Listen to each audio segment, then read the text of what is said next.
Have the pleasure to present to you Dr. Martin Luther King, Jr.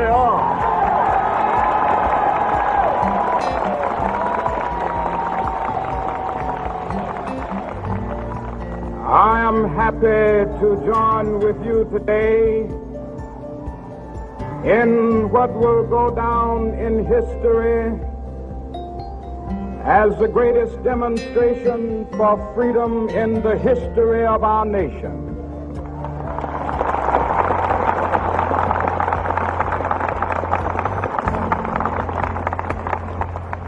Fourscore years ago, a great American in whose symbolic shadow we stand today signed the Emancipation Proclamation.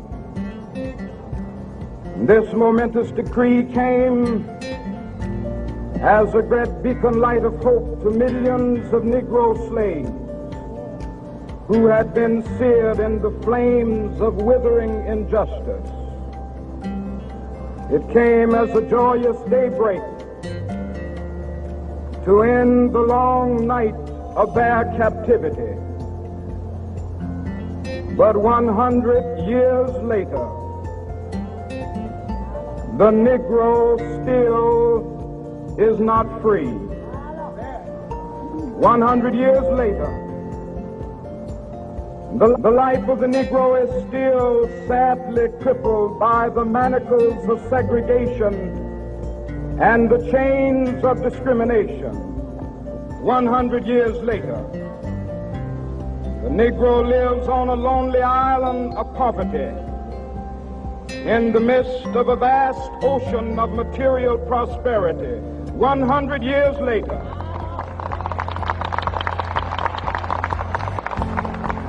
the Negro is still languished in the corners of American society and finds himself in exile in his own land. And so we've come here today to dramatize a shameful condition. In a sense, we've come to our nation's capital to cash a check. When the architects of our republic wrote the magnificent words of the Constitution and the Declaration of Independence, they were signing a promissory note to which every American was to fall heir. This note was a promise that all men, yes, black men as well as white men, would be guaranteed the unalienable rights of life, liberty, and the pursuit of happiness. It is obvious today that America has defaulted on this promissory note insofar as her citizens of color are concerned. Instead of honoring this sacred obligation, America has given the Negro people a bad check, a check which has come back marked insufficient funds.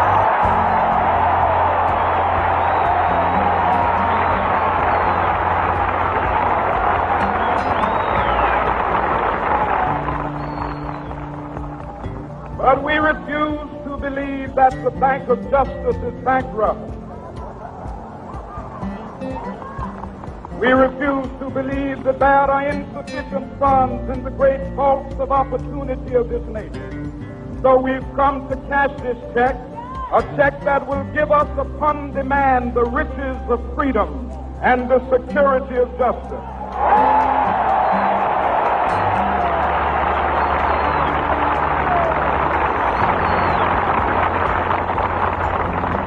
We have also come to this hallowed spot to remind America of the fierce urgency of now. This is no time to engage in the luxury of cooling off or to take the tranquilizing drug of gradualism.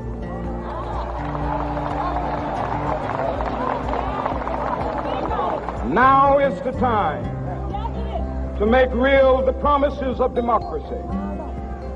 Now is the time to rise from the dark and desolate valley of segregation to the sunlit path of racial justice. Now is the time to lift our nation from the quicksands of racial injustice to the solid rock of brotherhood. Now is the time to make justice a reality for all of God's children. It would be fatal for the nation to overlook the urgency of the moment.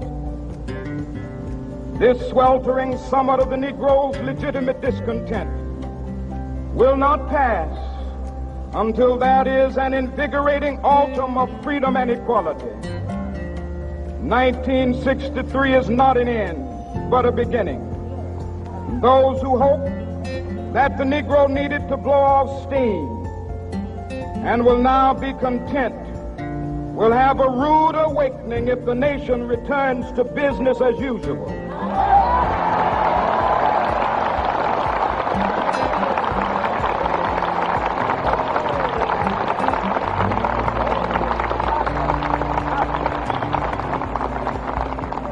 There will be neither rest nor tranquility in America until the Negro is granted his citizenship rights. The whirlwinds of revolt will continue to shake the foundations of our nation until the bright day of justice emerges.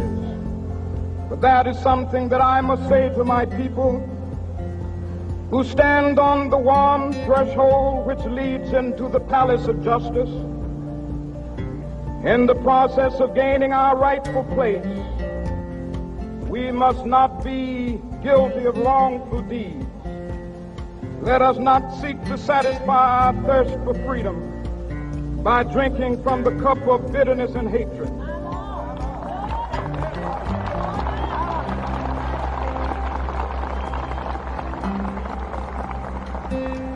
We must forever conduct our struggle on the high plane of dignity and discipline.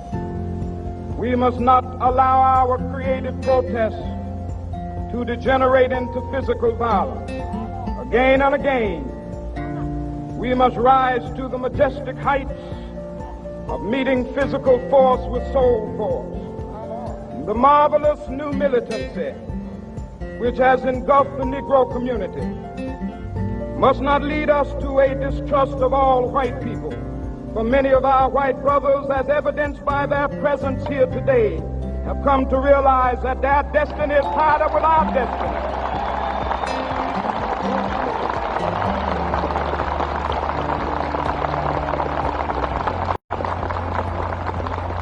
They have come to realize that their freedom is inextricably bound to our freedom.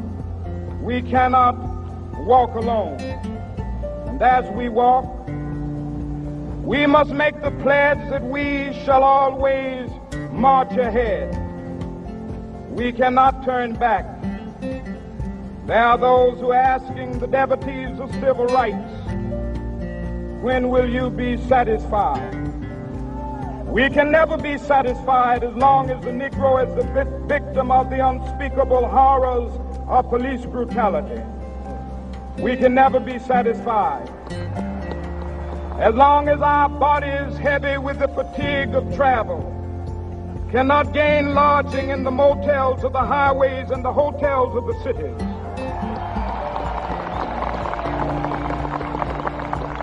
We cannot be satisfied as long as the Negro's basic mobility is from a smaller ghetto to a larger one. We can never be satisfied as long as our children are stripped of their selfhood and robbed of their dignity by signs stating for whites only.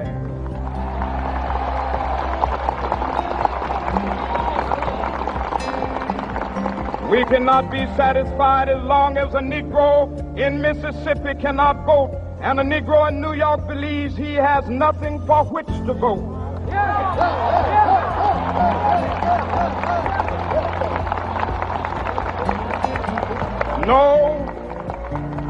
No, we are not satisfied, and we will not be satisfied until justice rolls down like waters and righteousness like a mighty stream.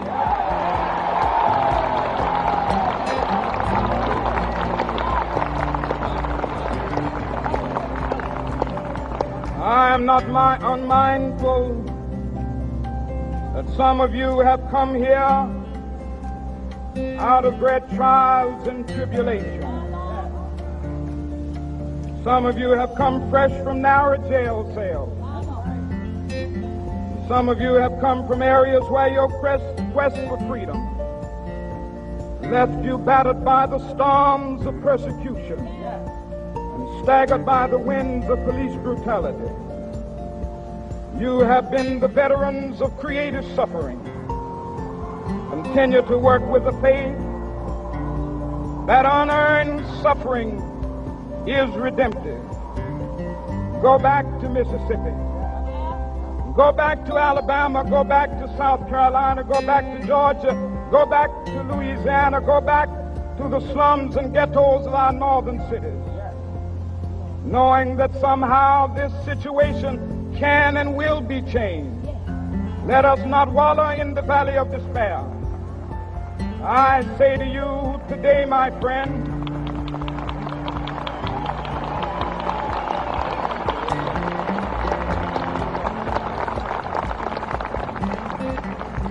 so even though we face the difficulties of today and tomorrow, I still have a dream.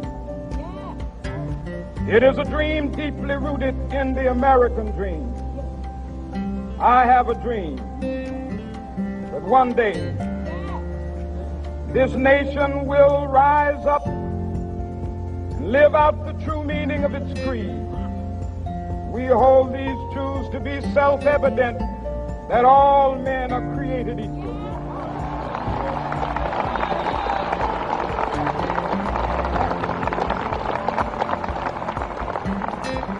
I have a dream that one day on the red hills of Georgia, the sons of former slaves and the sons of former slave owners will be able to sit down together at the table of brotherhood.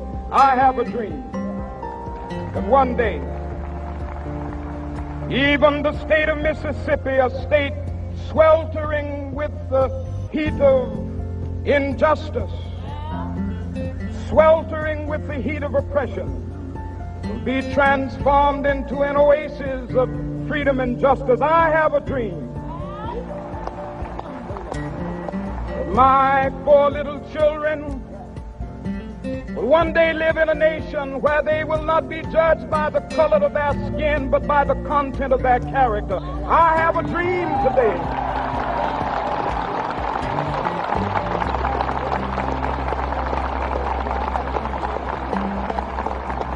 I have a dream that one day down in Alabama, with its vicious racists, with its governor having his lips dripping with the words of interposition and nullification, one day right there in Alabama, little black boys and black girls will be able to join hands with little white boys and white girls as sisters and brothers. I have a dream today.